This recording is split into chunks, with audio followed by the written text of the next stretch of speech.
नमस्ते, welcome back. Shrimad Bhagavad Gita में जब अर्जुन भगवान से पूछते हैं कि शांत मनुष्य कौन होता है, तो पिछली वीडियो में हमने बहुत सारी बातें की हैं जो भगवान अर्जुन को समझाते हैं शांत मनुष्य के बारे में, मुनि के बारे में।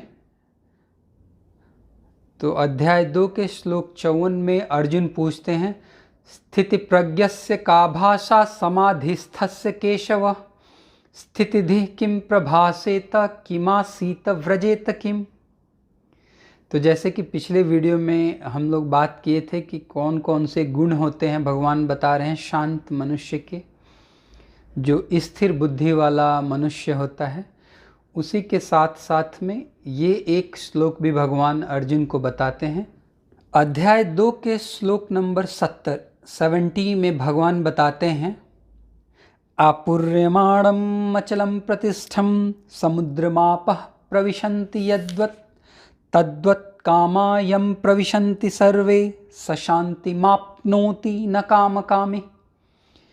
भगवान अर्जुन को बताते हैं कि शांत मनुष्य होने के लिए अर्जुन, जो पुरुष समुद्र में निरंतर प्रवेश करती रहने वाली नदियों के समान इच्छाओं के निरंतर प्रवाह से भी विचलित नहीं होता, जो सदैव स्थिर रहता है, वही शांति प्राप्त कर सकता है, वह नहीं जो इच्छाओं के पीछे भागते रहता है। इस श्लोक में भगवान अर्जुन को बताते हैं, अगर हम इस श्लोक को थोड़ा सा और इजी वे में एक्सप्लेन करें, अपने आप से हम इसको जोड़ें अगर, तो इसमें भगवान बताते हैं कि हे अर्जुन, समुद्र अपने आप में भरा हुआ है, फिर भी बहुत सारी नदियाँ उसमें आके मिलते रहती हैं। जब बारिश होती है तो पानी का मिलन जो समुद्र में होता है और भी तेज हो जाता है। इतनी सारी नदियों का पानी समुद्र में जब मिलता है, फिर भी समुद्र स्थिर रहता है, अपनी सीमाओं को लांघता नहीं है। इस तरह के मनुष्य को शांत मनुष्य कहा जा सकता है। भगवान बताते हैं कि जब तक ये मनुष्य शरीर है तब तक इच्छाएं बनी रहेंगी, इंद्रिय तृप्ति की मांगे होती रहेंगी, बहुत सारी ज़रूरतें इस शरीर को पड़ती रहेंगी। लेकिन अगर कोई भी इंसान कृष्ण भावना में लिप्त है, अगर कोई भी इंसान भगवान में विश्वास करता है, तो उसे इंद्रियों की ज़रूरतों के वजह से वो विचलित नहीं होता। अगर कोई भी इंसान भगवान में निष्ठा से विश्वास करता है तो उसे इंद्रियां विचलित नहीं कर पाती हैं। भगवान बताते हैं कि उस तरह का इंसान सदैव पूर्ण महसूस करता है।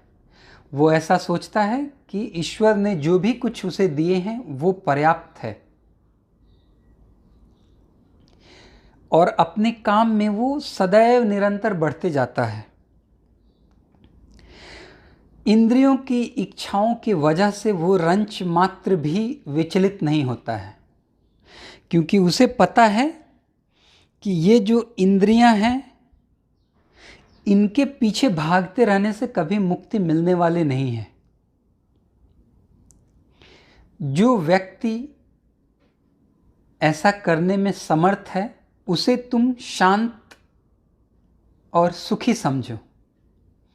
वो नहीं जो जब नदियाँ समुद्र में मिलें, जब हमारी इच्छाएं तेज़ी से बढ़ें, इंद्रिय तृप्ति के लिए बढ़ें और हम उसके लिए व्याकुल हो उठें, हम उसको पूरा करने के पीछे भागते रहें, तो वैसा मनुष्य कभी भी सुखी नहीं रह सकता है। हम सभी के जीवन में, रोज़मर्रा के जीवन में भी हमारी इंद्रिय तृप्ति बढ़ती है, कभी ये चाहिए कभी वो चाहिए। तो भगवान बताते हैं कि अपने आप में जैसे समुद्र पूर्ण होता है, वैसे ही अपने आप को पूर्ण समझो। तुम्हें किसी चीज़ की ज़रूरत ना हो, ना तो जैसे नदियाँ अंदर आती हैं, समुद्र में उफाल उठता है, उसी तरह तुम भी अपने जीवन में उफाल उठाओगे और सदैव इंद्रिय तृप्ति के लिए पीछे भागते रहोगे और कभी भी तुम उसे पूरा नहीं कर सकते हो। और पूरा जीवन दुखी और अशांत रहेगा। तो अगर शांत रहना है तो हे अर्जुन, तुम इस श्लोक को समझो और अपने जीवन में उतारो।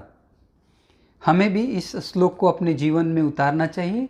इनसे सीख लेनी चाहिए कि नदियाँ आएंगी समुद्र में, हमारी इंद्रियां हमें परेशान करेंगी उनकी ज़रूरतों को पूरी करने के लिए, फिर भी हम लोगों को समुद्र की तरह, सी की तरह एकदम शिथिल रहना है, अपने तट के बाहर नहीं जाना है। हमेशा हम अपने आप को पूर्ण समझें।